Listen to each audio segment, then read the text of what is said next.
رسول اللہ صلی اللہ علیہ وسلم نے فرمایا، اسلام کی بنیاد 5 چیزوں پر قائم کی گئی ہے۔ اول، گواہی دینا کہ اللہ کے سوا کوئی معبود نہیں اور بے شک حضرت محمد صلی اللہ علیہ وسلم اللہ کے سچے رسول ہیں، اور نماز قائم کرنا اور زکوٰۃ ادا کرنا اور حج کرنا اور رمضان کے روزے رکھنا۔ صحیح بخاری حدیث نمبر 8۔ کریم صلی اللہ علیہ وآلہ وسلم نے فرمایا کہ ایمان کی 60 سے کچھ اوپر شاخیں ہیں، اور حیا شرم بھی ایمان کی ایک شاخ ہے۔ صحیح بخاری حدیث نمبر 9۔ حضرت محمد مصطفیٰ صلی اللہ علیہ وآلہ وسلم نے فرمایا، مسلمان وہ ہے جس کی زبان اور ہاتھ سے مسلمان بچے رہیں، اور مہاجر وہ ہے جو ان کاموں کو چھوڑ دے جن سے اللہ نے منع فرمایا۔ صحیح بخاری حدیث نمبر 10۔ لوگوں نے پوچھا، یا رسول اللہ، کون سا اسلام افضل ہے؟ تو نبی صلی اللہ علیہ وسلم نے فرمایا، وہ جس کے ماننے والے مسلمانوں کی زبان اور ہاتھ سے سارے مسلمان سلامتی میں رہیں۔ صحیح بخاری حدیث نمبر 11۔ ایک دن ایک آدمی نے حضرت صلی اللہ علیہ وسلم سے پوچھا کہ کون سا اسلام بہتر ہے؟ فرمایا، یہ کہ تم کھانا کھلاؤ اور جس کو پہچانو اس کو بھی اور جس کو نہ پہچانو اس کو بھی، الغرض سب کو سلام کرو۔ صحیح بخاری حدیث نمبر 12۔ حضور اکرم صلی اللہ علیہ وآلہ وسلم نے فرمایا، تم میں سے کوئی شخص ایماندار نہ ہوگا جب تک اپنے بھائی کے لیے وہ نہ چاہے جو اپنے نفس کے لیے چاہتا ہے۔ صحیح بخاری حدیث نمبر 13۔ رسول کریم صلی اللہ علیہ وسلم نے فرمایا، قسم ہے اس ذات کی جس کے ہاتھ میں میری جان ہے، تم میں سے کوئی بھی ایماندار نہ ہوگا جب تک میں اس کے والد اور اولاد سے بھی زیادہ اس کا محبوب نہ بن جاؤں۔ صحیح بخاری حدیث نمبر 14۔ حضرت صلی اللہ علیہ وسلم نے فرمایا، تم میں سے کوئی شخص ایماندار نہ ہوگا جب تک اس کے والد اور اس کی اولاد اور تمام لوگوں سے زیادہ اس کے دل میں میری محبت نہ ہو جائے۔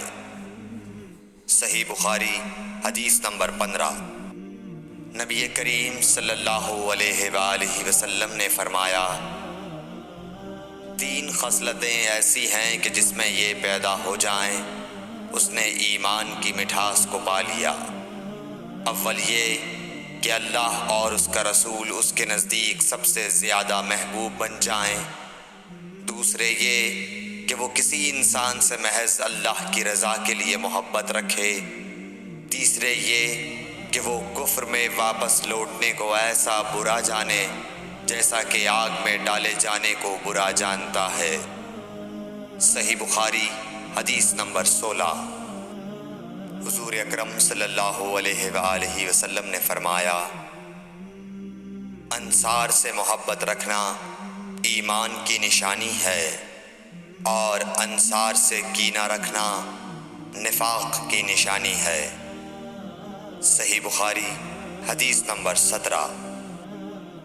رسول اللہ صلی اللہ علیہ وسلم نے اس وقت جب آپ کے گرد صحابہ کی ایک جماعت بیٹھی ہوئی تھی فرمایا کہ مجھ سے بیعت کرو اس بات پر کہ اللہ کے ساتھ کسی کو شریک نہ کرو گے، چوری نہ کرو گے، زنا نہ کرو گے، اپنی اولاد کو قتل نہ کرو گے، اور ناآمدن کسی پر کوئی ناحق بہتان باندھو گے، اور کسی بھی اچھی بات میں اللہ کی نافرمانی نہ کرو گے۔ جو کوئی تم میں اس عہد کو پورا کرے گا تو اس کا ثواب اللہ کے ذمہ ہے، اور جو کوئی ان بری باتوں میں سے کسی کا ارتکاب کرے اور اسے دنیا میں اسلامی قانون کے تحت سزا دے دی گئی تو یہ سزا اس کے گناہوں کے لیے بدلہ ہو جائے گی، اور جو کوئی ان میں سے کسی بات میں مبتلا ہو گیا اور اللہ نے اس کے گناہ کو چھپا لیا تو پھر اس کا معاملہ اللہ کے حوالے ہے، اگر چاہے معاف کرے اور اگر چاہے سزا دے دے۔ عبادہ کہتے ہیں کہ پھر ہم سب نے ان سب باتوں پر آپ صلی اللہ علیہ وسلم سے بیعت کر لی۔ صحیح بخاری حدیث نمبر 18۔ رسول اللہ صلی اللہ علیہ وسلم نے فرمایا، وہ وقت قریب ہے جب مسلمان کا سب سے عمدہ مال اس کی بکریاں ہوں گی، جن کے پیچھے وہ پہاڑوں کی چوٹیوں اور برساتی وادیوں میں اپنے دین کو بچانے کے لیے بھاگ جائے گا۔ صحیح بخاری حدیث نمبر 19۔ رسول اللہ صلی اللہ علیہ وسلم کسی کام کا حکم دیتے تو ایسا ہی کام ہوتا جس کے کرنے کی لوگوں میں طاقت ہوتی۔ اس پر صحابہ کرام نے عرض کیا کہ یا رسول اللہ، ہم لوگ تو آپ جیسے نہیں ہیں، آپ تو معصوم ہیں اور آپ کی اللہ پاک نے اگلی پچھلی سب لغزشیں معاف فرما دی ہیں، اس لیے ہمیں اپنے سے کچھ زیادہ عبادت کرنے کا حکم فرمائیے۔ یہ سن کر آپ ناراض ہوئے، حتیٰ کہ خفگی آپ کے چہرہ مبارک سے ظاہر ہونے لگی۔ پھر فرمایا کہ بے شک میں تم سب سے زیادہ اللہ سے ڈرتا ہوں اور تم سب سے زیادہ اسے جانتا ہوں، بس تم مجھ سے بڑھ کر عبادت نہیں کر سکتے۔ صحیح بخاری حدیث نمبر 20۔